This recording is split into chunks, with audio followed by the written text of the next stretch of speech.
Hindi, maganda nga doon mga doon. Maganda doon ano, maraming... Walang kahoy na marami. Mga gaano pa ba kalayo yung pispan? Ah, yan lang. Nandyan lang. Yan na nga sila naman daan. Yan lang Okay. kayong daan na babalik lang ako doon. Oh, sige po. Itong kahoy na to, oh, kung merong magaling mag-furniture. Ang dami.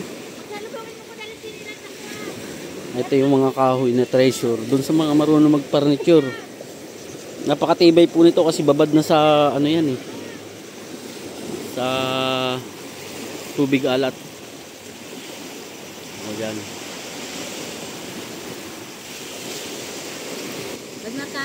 Pagtaib mataas. Pagkahibas, pag humibas po yan, malawak tong... Malawak yun. Yun o, may tulog.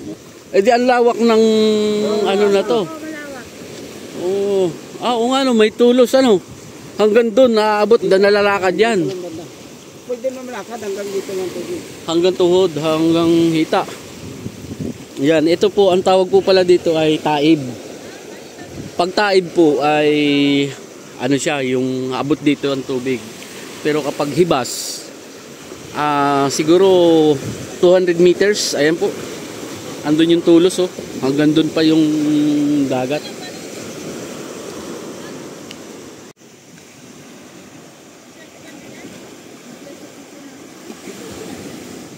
Wala akong plastic, bakit ko?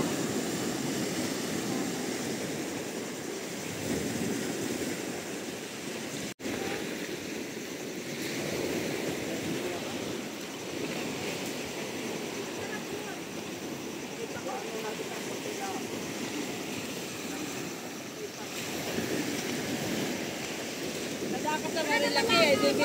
Bibili ka ng ano. Meron doon. Pagdating sa bahay. Wala naman po tayo lagayan. Pagdating mo lang,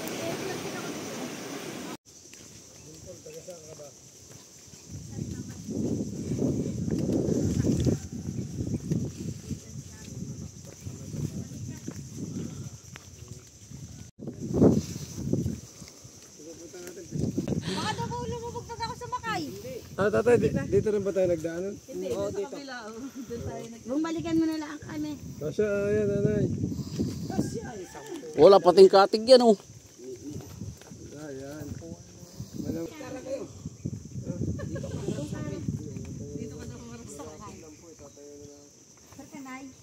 Ito ko inalalaya mo, dapat ito alala. Puntahan namin yung property. Wala tong ano. Bakit tayo tumaan sa ilalim? Ngayon ako nagbibideo.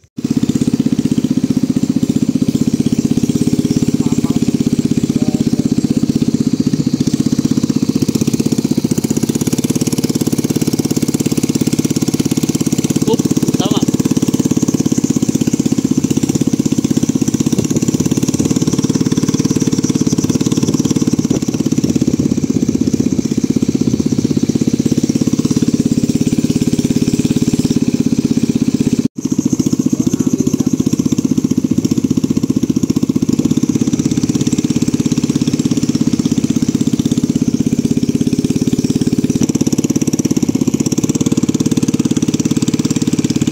Ito na yan pare, oh. Ayan na, oh.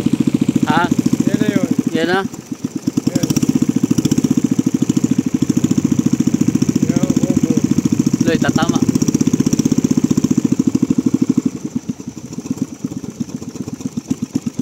Ayos ah. meron diyang Okay. baka sila'y mabasa. Goods na goods. Pare, yan ay malalim, ah. Ha? Merong Huwag mo na magtayo ha. Oo, huwag mo na magtayo.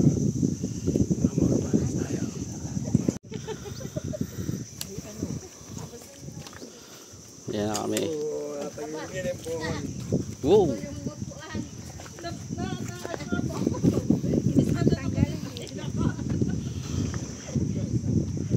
Buti hindi ako nabas. Ganun pa. Maganda yung pag nahuli, dito natin lulutuin. Dito tayo maging kakain. Nga. Lulutuin.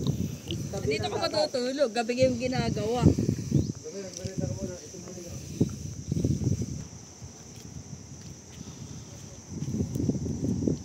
Ito na po yun. Mga pispan na pala to, no? Tapos po yung Dagat na yun. dagat yun. Dagat pa Magmula po sa dyan. Hmm. Hanggang saan po yung mas malaking bahagi? Dito. Doon, pwede pa tayo doon sa kwan. Naroon ang dulunan eh. May ilog naman dito, sir, na papunta Di doon. ba dito may daan dito? Para ma...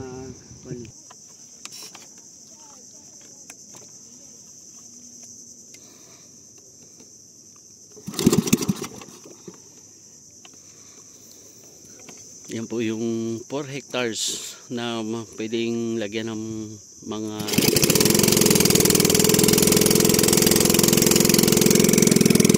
ha?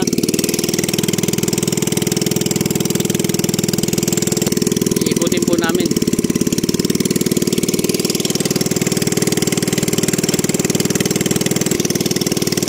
Ito na ang hangganan. Ito pong part na yan. Ito po ang pinaka-boundary. Hangganan. Yung kabila po, itong kabila kay Mayor.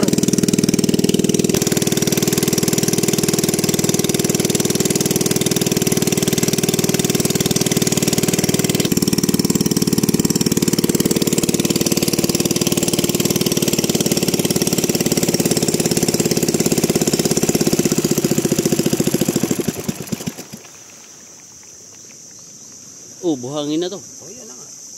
Ito na po yung dagat. Ito na yung boundary po. Oh, ito. Yung Sige, akit niya. dito po kami sa pinaka dagat naman. Ito po yung pinaka boundary. Ang humahati sa kanya, ito pong ano na to. Yung bandang itong kanan, yan po yung may pispanan. Itong kabila, kay Mayor po ito.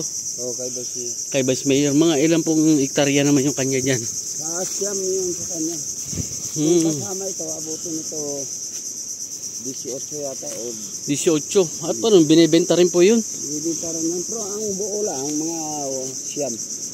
Siyam. May mga pispanan din po. Pis pa na to. Pispan na. Ito po ba, dating may mga laman yan. Ito. Oh, dati ako nagalaman. Naglagay po kayo ng anong mga... 22 years ako diyan. 22 years na po kayo dito. Ano pong mga inalagaan dyan? Alimango. Pag isda lang. Alimango. Mga hipon, pwede. Ito naman po yung... Yung tanong. Yun yung pier. Yan po yung dinahikan pier. At ito po kasi ay kadugsong halos ng Baluti Island. Nandito po yung Baluti, ano? Ayun. Yun naman ang kapalong oh. Yan ang kapalong.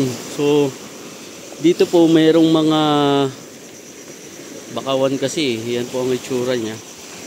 Pero po dito sa part na to, pwedeng maglagay ng mga... Magmula po dito hanggang doon sa dulo na. Ilang meters po kaya ang front? Baka mga 500 meters. 500 meters po. So, malawak yun. So, dito po kasi mayroong mga kahoy.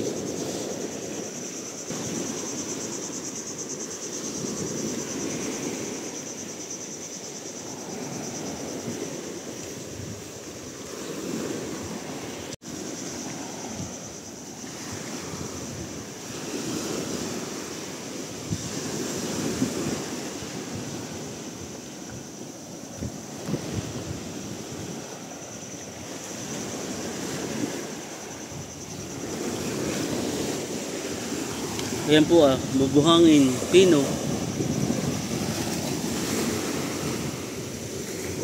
Tapos mayroon po mga kahoy lang. Doon po sa mga gusto ng ganito. Isa po siyang parang isla. Kasi bago nyo po marating, kailangan bangkain. Pero ito po yung property na the best po para magkaroon ng business sa mga alimango, sa mga pag-aalaga po ng hipon, saka yung kung ano pa po yung mga pwede dito. Nandiyan po yung isang malawak na pispan kasi yan po ay napapasok ng dagat. Yan. Isa pong isang isla. Pero dito, sa part po na to, pwede rin pong magkaroon ng magandang parang pag nilinis lang po. Tayo, napaka pino naman ng buhangin eh. Pag nalinis lang itong mga puno-puno na to. Pino ang buhangin. Yan po ang Dinahican Pier, yung pong Infanta Quezon. Nandito naman po yung Baluti Island. Tingnan po namin yung pinaka dulo niya.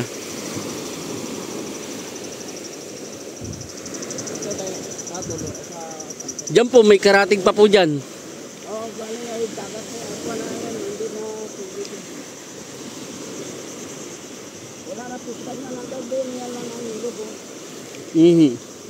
Ito po bang mga pispan dito, ginawa talaga yan o sadya ng ganun? Ginawa yan. Ginawa. Yan na nagpagawa ng basket, prisa. Oo. Yes. Baka inabot sa din. Kulang 1,000,000 at Eh po yung tatay pa. Oo, yung tatay. Tapos ngayon lang nagbebenta yung anak. Oo, yung ano. Pinapabinta ko na sa kanila. Habang magpagkakot na. O gagawin furniture. Oo, ayan o, pang furniture itong mga to eh.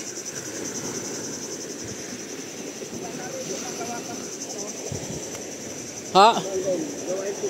Pwede pa itong gawin pispan.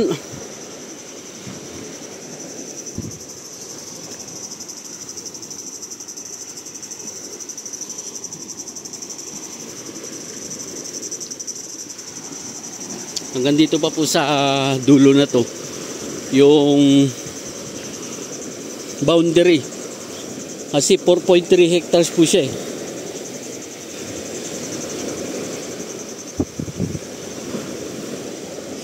May ganito pa po palang lugar dito sa Infanta. Ayan po, yung daming mga puno. Kung marunong po mag-furniture, oh, matitibay po yung kahoy na yan. Kasi yan po ibabad sa tubig alat. Kaya yan sila ay hindi na.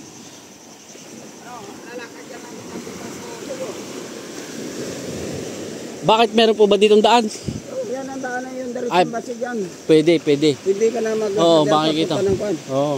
Sige, Yung, kami lang doon. yung kasama ko. Oh, sige. Para Huwag ka dito magpaganyan ha. Diretso lang ako. Diretso ka dito. Saan po diretso? Ano ka? Ito na po yung hangganan. Oh, ito na. Ito, kabila na po yan. Ang dami pa rin pong ano.